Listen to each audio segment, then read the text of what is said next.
দেখি এইটুক জায়গায় কত উঠে। দেখেন 5 নম্বর গিয়ারে 110 উঠতেই আমার কাঁপায় দিতেছে। অ্যান্ড 12 উঠছে। আমি অবশ্য সোজাই বসে আছি, তারপরেও ভালো। 17, 18, 20।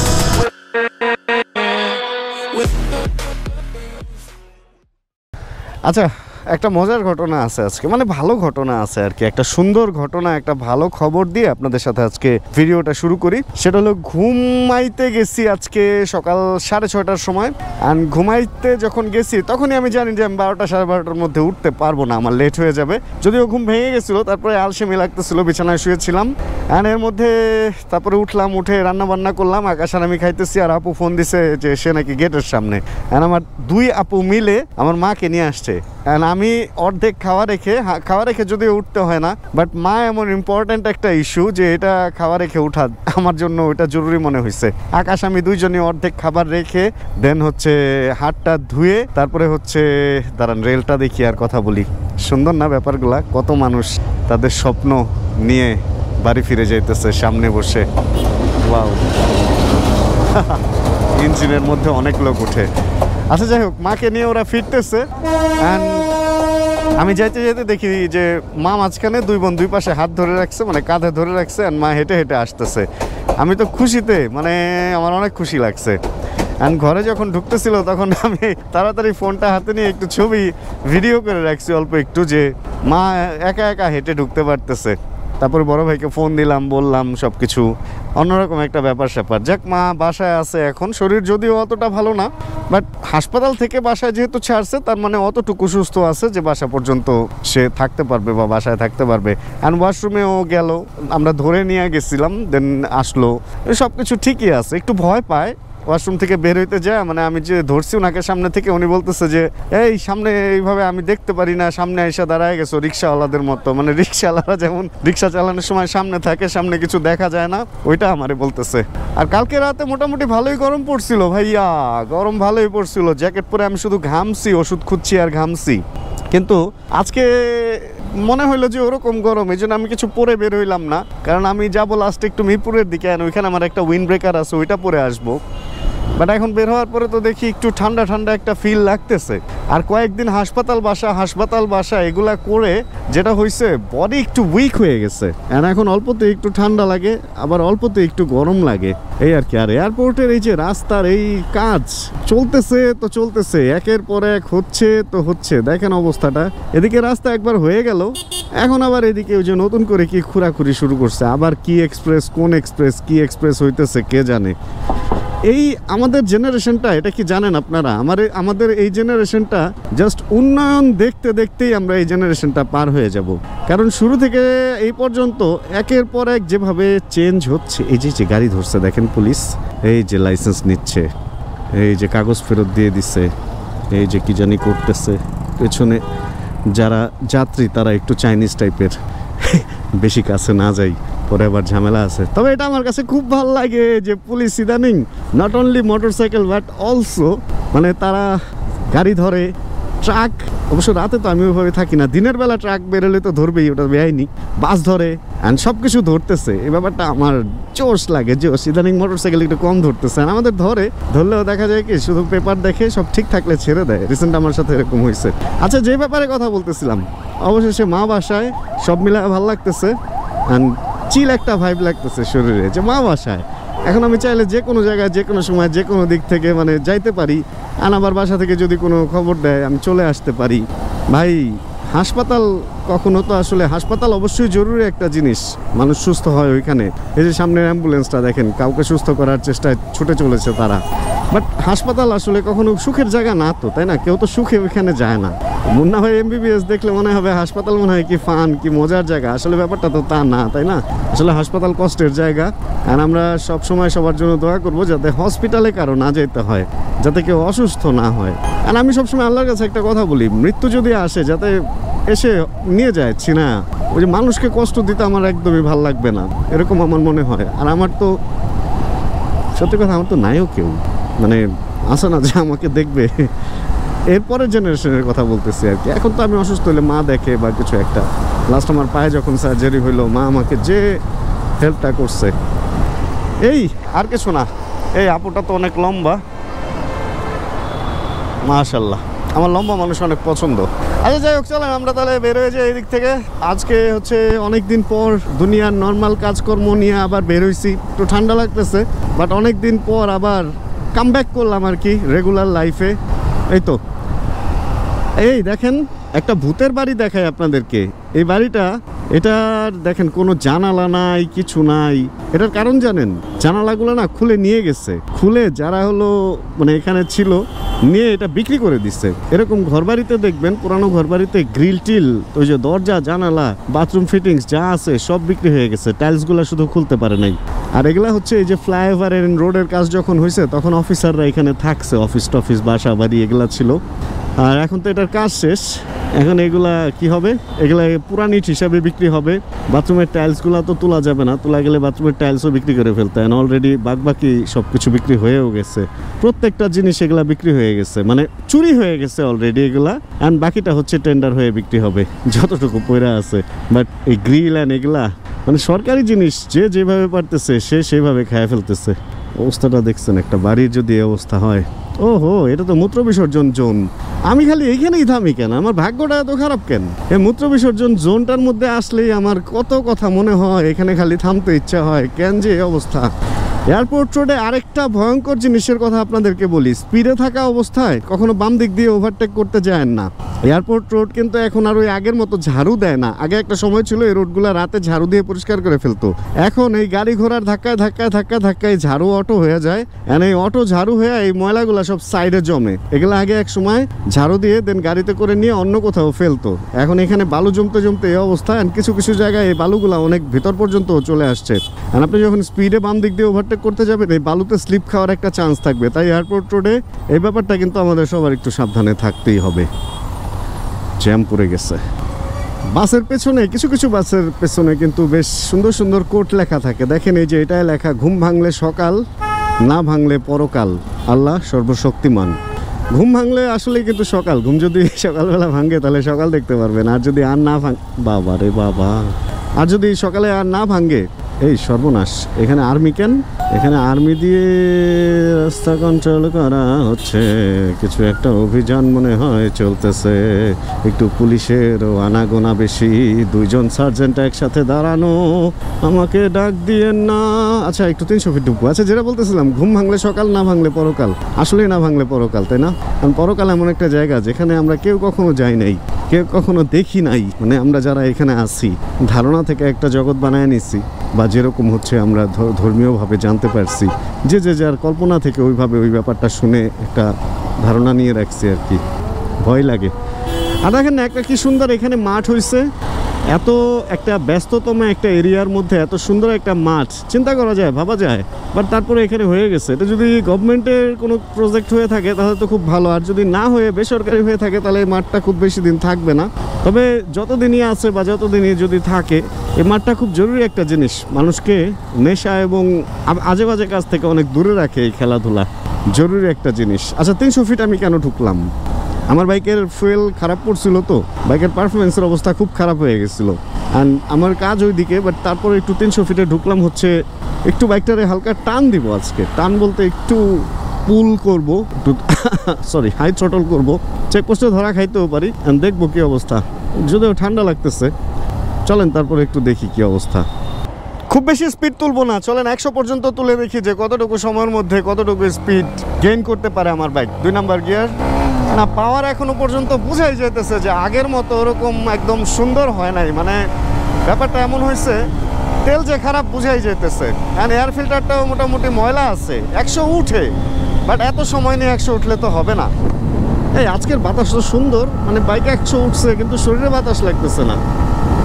আচ্ছা আমরা আরেকবার ট্রাই করি তো, মানে এত সময় নিয়ে 100 উঠলে হবে বলেন? আমার বাইকের হাওয়াও মনে হয় এদিক সেদিক আছে।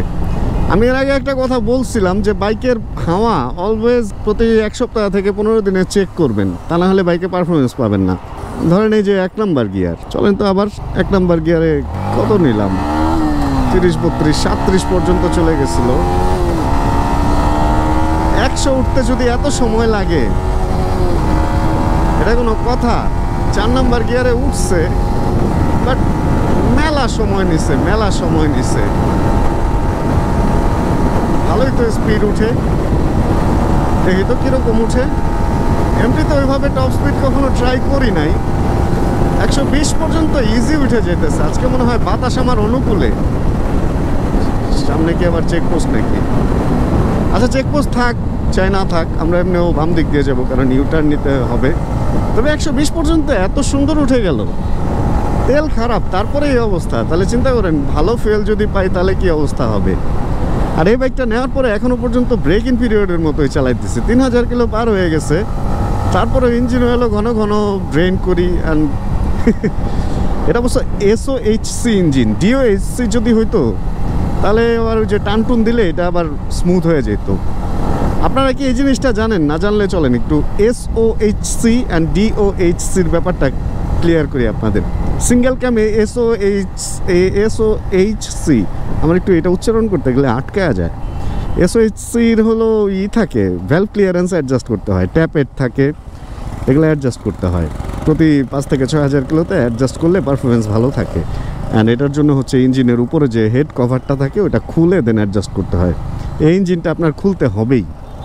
যদি কেউ মনে করে ইঞ্জিন খুললে নষ্ট হয়ে সেই, ভাই ওইটা হচ্ছে যেগুলা DOHC ইঞ্জিন ওইগুলোর জন্য, যেমন CBR, GSXR, এগুলা DOHC, এগুলা হেড কভার খুলে ট্যাপেট অ্যাডজাস্ট করতে হয় না।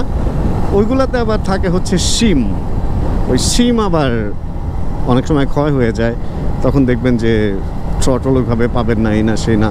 বাট ওটা অনেক অনেক কিলো পরে দেখা যায় 20, 30, 40 হাজার কিলোতে একবার হয়তো সিমের অ্যাডজাস্টমেন্ট করতে হয় বা সিম হচ্ছে চেঞ্জ করতে হয়। বাট এই SOHC যে ইঞ্জিনগুলো, এগুলো প্রতি 5 থেকে 6000 কিলোতে একবার হেড কভার খুলে ট্যাপেটটা অ্যাডজাস্ট করতে হয়। এই যে এবার হচ্ছে বাতাসের প্রতিকূলে, এইবার যদি 120 তুলি, বাতাসের প্রতিকূলে 120 তুললে ভাই বোঝা যাবে, আশা রাখি একদম বোঝা যেতেছে। কানের পাশ দিয়ে বাতাস শু শু শু শু করে যাইতেছে। দেখি এইটুক জায়গায় কত উঠে, দেখেন 5 নম্বর গিয়ারে 110 উঠতেই আমার কাঁপায় দিতেছে। আর 12 উঠছে, আমি অবশ্য সোজাই বসে আছি, তারপরেও ভালো। 17, 18, 20, ইয়েস। তবে অতটা কাঁপাকাঁপি করে না। আমার ধারণা ছিল যে MT-15 তো মানে নেকেড, এটার মধ্যে হয়তো বাতাস কাঁপাকাঁপি করবে।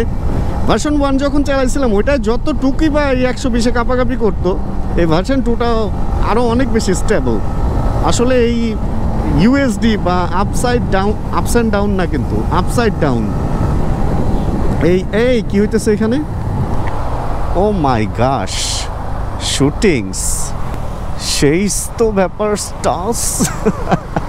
আচ্ছা দাঁড়ান, আমরা শুটিং দেখবো। একটু বামে থামি, মেলা দিন শুটিং দেখি না, একটু শুটিং দেখবো। যেটা বলতেছিলাম, কি যেন বলতেছিলাম, আপসাইড ডাউন। হ্যাঁ, আপসাইড ডাউন সাসপেনশনের কারণে হাই স্পিডে স্ট্যাবিলিটি এটা অনেক ভালো।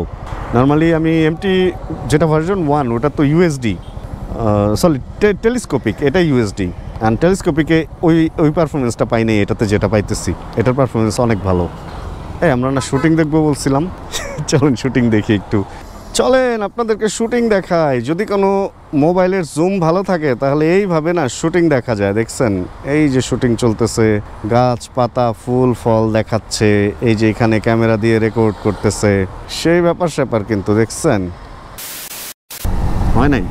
এই দেখেন একটা মজার ব্যাপার, আরে ভাই জনি ভাই যাচ্ছে নাকি, মানে না সরি প্লাম্বারের ওই যে আর এটা প্লাম্বার না, এটা হলো মোশন না কিসের একটা কি লাগায় রাখছে, দেখছেন একটা টপ বক্স লাগাইছে কত সুন্দর করে হোন্ডা ADVর মধ্যে। এটা তো মনে হয় হোন্ডা ADV, ভাই মনে হয় ট্যুর করে, সেই লাগতেছে না ব্যাপারটা একদম। মানে পেছনে যে বসবে সে চাইলে এটার মধ্যে হেলানো দিয়ে বসতে পারবে।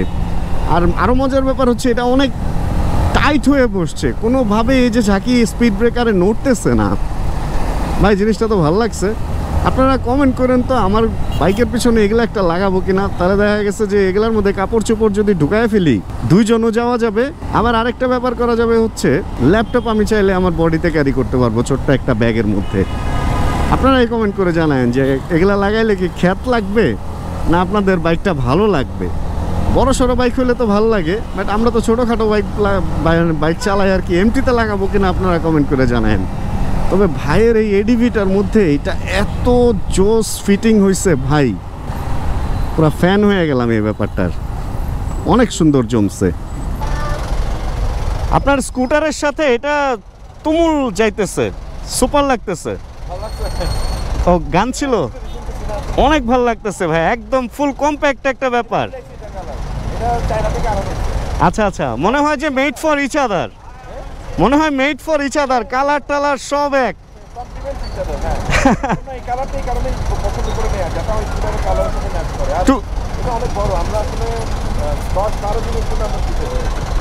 ও আচ্ছা আচ্ছা, হ্যাঁ ভাইয়া ভালো আছি ভাইয়া। আমি অনেকক্ষণ ধরে দেখতেছিলাম আপনাকে, আমার ক্যামেরাও অন ছিল, আমি বলতেছি দেখি ভাইরে ধরতে পারলে তাহলে কথা বলবো আর কি। আচ্ছা আচ্ছা আচ্ছা, ফ্রি থাকলে চলেন এক কাপ চা খান, তাহলে অন্য একদিন ইনশাআল্লাহ। না না ভাই, আমার নাম্বার আপনি চাইলে নিতে পারেন 0167623।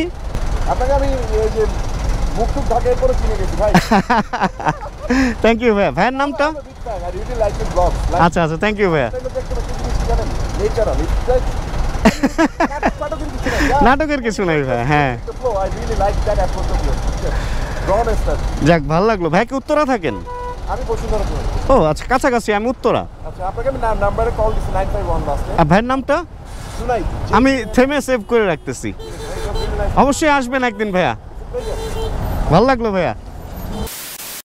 আরে এটা মনে হয় ওনার দাদার রাস্তা, তা না হলে তো এইভাবে সম্ভবই না, পুরা দখল করে রাস্তার মাঝখানে বসে আছে। ব্যাপারটা মজার না? ওরা তো সাইডে পার্ক করছে ঠিক আছে, ভাই তো একদম মাঝখানে দাদার। অ্যান্ড সামনের এটা মনে হয়, ও আচ্ছা এই ভ্যান যার, তার মনে হয় নিজেরই রাস্তা বা এর বাবার নামেই হবে, তা না হলে এরকম কয়েকটা এগুলা দিয়ে দেন জায়গা বানায় ভ্যানটা এইভাবে রাস্তার মাঝখানে কিভাবে রাখে?